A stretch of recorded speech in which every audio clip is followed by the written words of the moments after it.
Dan yang ketiga ini lebih hebat lagi. Man kana yu'minu billahi wal yawmil akhir falyukrim dhaifahu. Siapa yang percaya sama Allah, siapa yang percaya dengan hari kiamat, falyukrim dhaifahu, maka muliakan tamumu.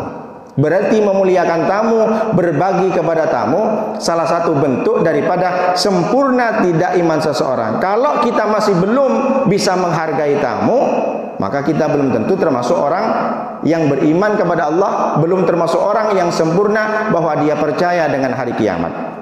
Bagaimana caranya? Banyak orang kalau sudah punya tamu, dia pilih-pilih. Ditengok tamunya, kalau tamunya cuma biasa-biasa saja, nggak punya jabatan, dikeluarkanlah air putih, seperti ini air putih. Tapi enggak lah, kalau ini kan nanti kan ada sarapan. Jadi kadang orang nengok-nengok, kalau yang datang kepala dinas, dikeluarkan spray, bahkan ditelepon semua, datangkan GoFood, datangkan ini, luar biasa. Tapi kalau yang datang hanya kawan, air putih saja, padahal sudah siang itu. Sudah siang, kalau saya punya tamu siang itu pasti saya belikan makanan kan. Sekarang sudah banyak kan, nasi padang 10.000 ada, GoFood pun ada. Kalau ditengok tamunya agak sedikit-sedikit layu mukanya, cepatlah kasih makan. Ini dikasih air saja banyak macam-macam.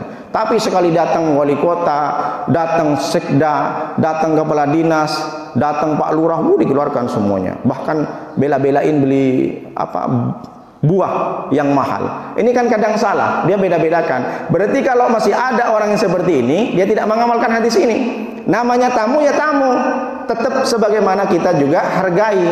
Karena orang banyak itu membuat rumah, dia hanya pengen bagaimana nanti mempercantik ruang tamu. Makanya kalau Bapak Ibu pengen mendapatkan amal hadis ini, buatlah rumah senyaman mungkin ruang tamu. Dan itu terbukti banyak orang bikin ruang tamu seindah mungkin. Kenapa? Memuliakan tamu.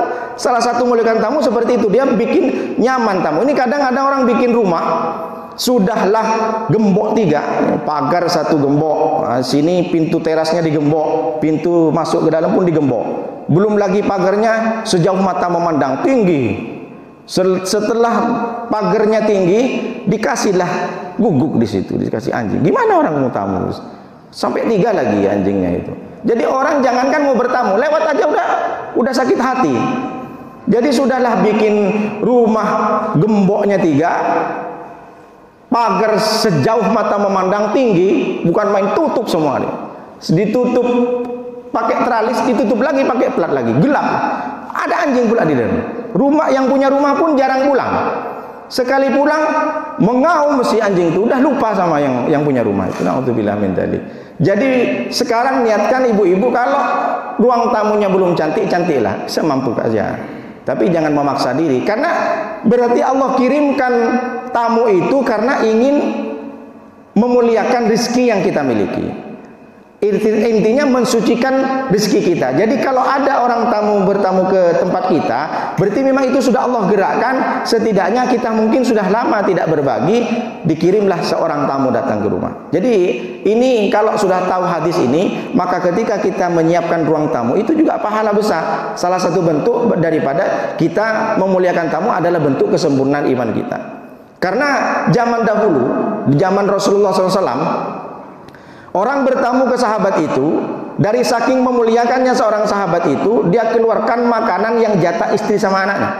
Jadi suatu ketika sahabat Rasulullah itu dikatakan tamu, ternyata tamu ini nampaknya kelaparan. Jadi nampak dari mukanya sudah lemes layu, sayup-sayup dia matanya, sudah lapar. Maka sahabat itu dicari makanan di dapur, ternyata yang tersisa makanan istri dan anaknya. Bagaimana langkah-langkah dan sikap seorang sahabat ini? Dibilang sama istrinya, istriku, anakku, kamu jangan makan karena makanan ini aku kasih ke tamu. Tentu ini berat.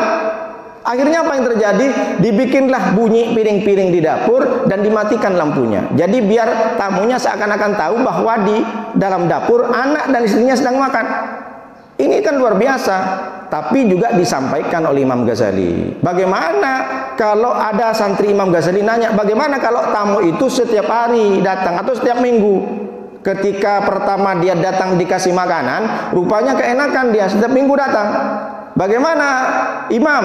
Apakah saya mesti harus keluarkan makanan yang seperti yang semula? Tidak mesti. Jadi yang penting kalau kita mampu, keluarkanlah makanan yang berat. Kalau kita tak mampu, ya keluarkan makan ringan. Bi ihdari ma tayassara an indahu minat ta'ami min ghairi kulfatin wala bi ihdari wala dararin bi ahlihi. Jadi kata Imam Ghazali, silakan berikan mata yassaro'an indahu minat ta'am. Keluarkan yang ringan saja. Kalau tak mampu memberikan makan yang berat, kasih makan ringan. Makan ringan kan snack. Snack itu maksudnya bukan ular. Kalau ular snake. Jangan kasih ular, snack, makan ringan. Jadi berikanlah makanan ringan kalau tak mampu dengan makanan berat.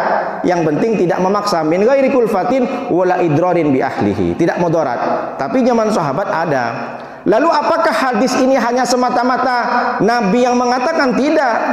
Di Al-Quran ada memuliakan tamu. Bahkan memuliakan tamu ini langsung diisbatkan, dikaitkan dengan kehidupan Nabi Ibrahim. Buka Quran surat Al-Hijr ayat 51 dan 52. Jangan dikira tidak ada untuk memuliakan tamu tentang Nabi Ibrahim. Nanti setelah ini buka surat Al-Hijr ayat 51 dan 52. Bagaimana Allah menyampaikan? Wa nabbihum an dhaifi Ibrahim, kata Allah. Muhammad, kabarkan kepada umatmu, mereka disuruh belajar, mencontoh keteladanan bagaimana an dhaifi Ibrahim ketika Nabi Ibrahim didatangin oleh tamu. Apa yang dikatakan? Iddakhalu alaihi faqalu salama inna minna minkum wajilun. Ketika tamu itu datang, apa yang terjadi? Nabi Ibrahim luar biasa. Nabi Ibrahim kan kakek buyut Nabi Muhammad. Jadi apa pentingnya Allah SWT mengaitkan? Kalau ingin kalian bisa mencontoh bagaimana caranya Nabi Ibrahim memuliakan tamu, beginilah kakek buyut dari Nabi Muhammad. Nabi Ibrahim 30 generasi dari Nabi Muhammad. Nabi Muhammad bin Abdullah bin Abdul Muttalib bin Hashim bin Abdi Manaf bin Qusay bin Murrah bin Kilab bin Ka'ab bin Galib bin Bahir bin Malik bin Nadar bin Kinanah bin Huzaimah bin Mutrigah bin Ilyas bin Nizar bin Madar bin Ma'ad bin Adnan bin Addi bin Adri bin Muqawam bin Tarih bin Nahur bin Ya'rub bin Yasjub bin Nabit bin Ismail bin Ibrahim. 30 generasi. Bapak Ibu hafal nggak? 5 ke atas. Minimal 5 ke atas harus hafal. Nuruddin bin Kiai Ahmad Zaini bin Kiai Haji Musafa bin Kiai Abdul Dalil bin Kiai Haji Mursyidin bin Kiai Haji Badrun bin Abdi Manaf. Manan. Jadi ada 7. Alhamdulillah saya hafal. Jadi saya sering kasih Fatihah. Bapak Ibu sekarang kalau tak hafal tanya. Ini kadang orang tua sendiri, Ibu siapa nama bapaknya untuk Pak Ustaz? Oh, Yasinan di rumah. Siapa? Lupa Pak Ustaz. Bapak sendiri lupa. Masya Allah. Jadi jangan sampai tak hafal ya. Orang tua sendiri tak hafal. Minimal makanya ada istilah 7 turunan. Kamu 7 turunan nggak bakal selamat. Kan ada supa serapa. Berarti memang 7 kita harus tahu ke atas. Kalau tak tahu cari dari sekarang. Kapan lagi? Mumpung belum meninggal. Kalau kita tak hafal sendiri, minimal anak kita harus tahu. Kakeknya harus tahu. Ditulis. Kalau saya hafal kan ditulis. Ada foto kakek buyut saya itu kan alhamdulillah karena mereka punya santri semua ditulis ini. Ditulis bin ana sampai 7 alhamdulillah. Jadi dialirkan. Makanya Bapak Ibu sekarang takut nanti anak. Bagaimana kita bisa menciptakan anak yang soleh ketika sudah meninggal, anak kita sendiri tak hafal dengan nama kita. Kasih tahu. Kakek kita tak tahu. Bagaimana? Salah satu kenapa orang itu sukses dunia akhirat, di dunia yang dimuliakan oleh orang karena ada doa dari kakek buyut kita. Lalu kita bagaimana balasnya? Kalau kita mengirimkan Fatihah, akhirnya apa yang terjadi? Adam bin Abdullah. Nah, kan seperti itu. Jadi mulai sekarang kalau mampu cari, kalau tak mampu ya mau gimana lagi. Bapak kita pun juga tak hafal. Jadi sekarang saya tulis di rumah, anak-anak saya biar tahu nanti ke depan. Jadi Allah itu menyampaikan belajarlah caranya bagaimana meneladani tamunya Nabi Ibrahim.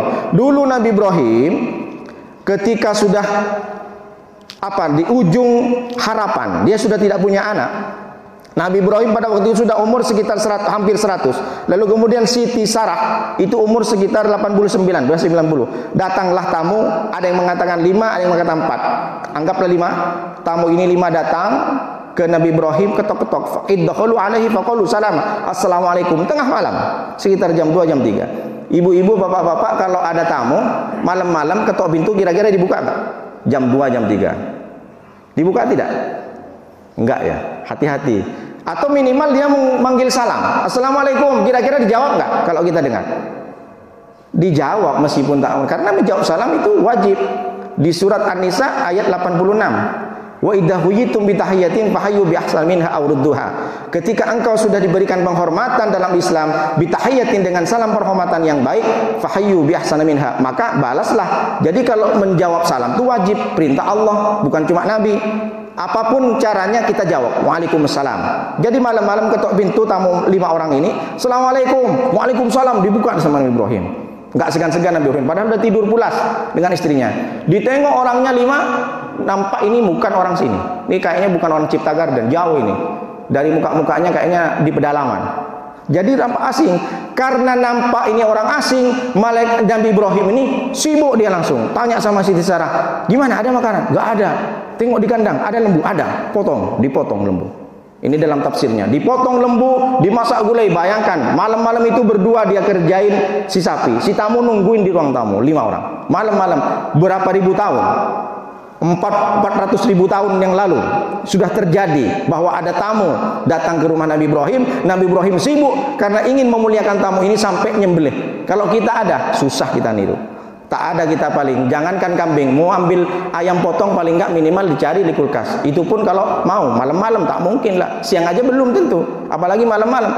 Lalu dipotong, setelah itu dihidangkan oleh Nabi Ibrahim. Banyak makanan. Yang ini masak gulai, anggaplah seperti itu. Masak gulai, masak rendang, masak tongseng, macam-macam. Masak tengkleng, nah dimasak.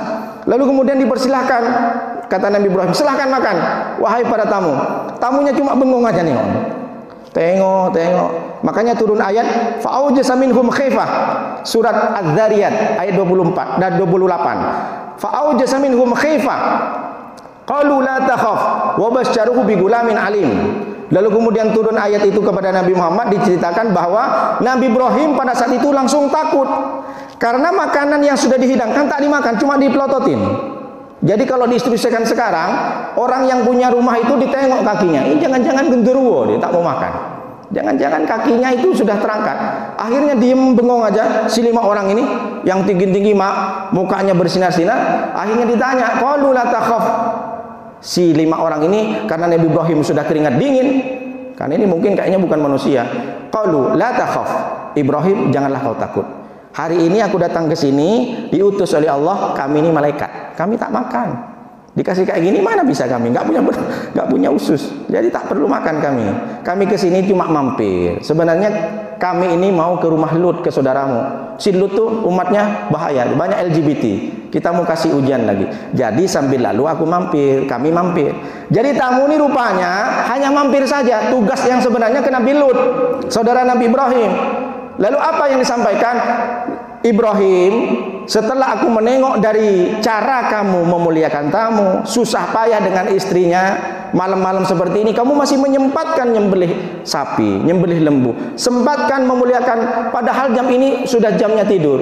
Karena kemuliaanmu inilah Ibrahim, aku sekarang berani menyampaikan berita dari Allah. Apa beritanya? Fabasyaruhu bigulamin alim. Aku memberikan kabar dari Allah bahwa istrimu sebentar lagi akan hamil dan melahirkan anak bigulamin alim, dengan anak laki-laki alim yang cerdas.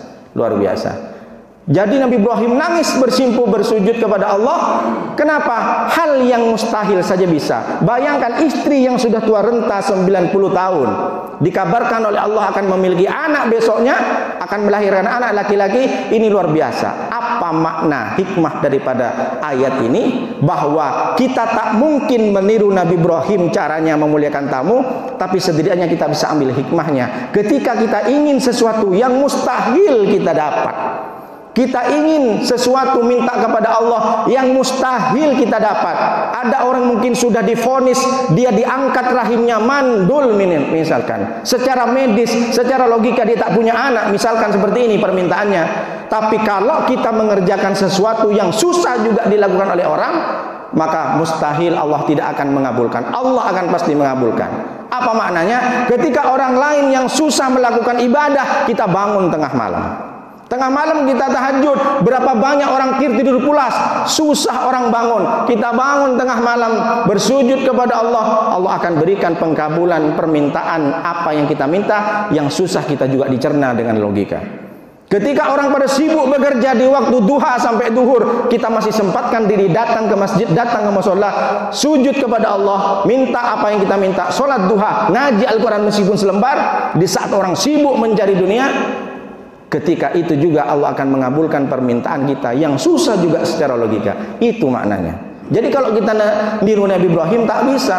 Tapi kalau kita ingin mengamalkan ayat ini, apapun yang kita minta, boleh jadi kita minta anak sampai 10. Sudah divonis orang dia tak udah punya anak hanya 1. Tapi kalau kita lakukan amalan-amalan yang susah juga dilakukan oleh orang, insya Allah Allah kabulkan. Ini sebenarnya. Ketika orang lain pada sibuk bekerja, kita masih sempat diri untuk baca Al-Quran. Ketika orang lain sibuk, banyak orang yang tidak sedekah, kita sempatkan. Meskipun harga kita sedikit, gaji kita di bawah UMK, tapi masih sempat kita masukkan ke kotak infak, kita masih sempat menyantuni anak yatim, maka permintaan kita di dunia insya Allah Allah kabulkan, meskipun permintaan itu susah juga dilakukan. Begitulah hebatnya bagaimana Nabi Ibrahim memuliakan tamunya. 3 hadis ini kalau kita amalkan, maka insya Allah kita akan menjadi orang yang sempurna imannya.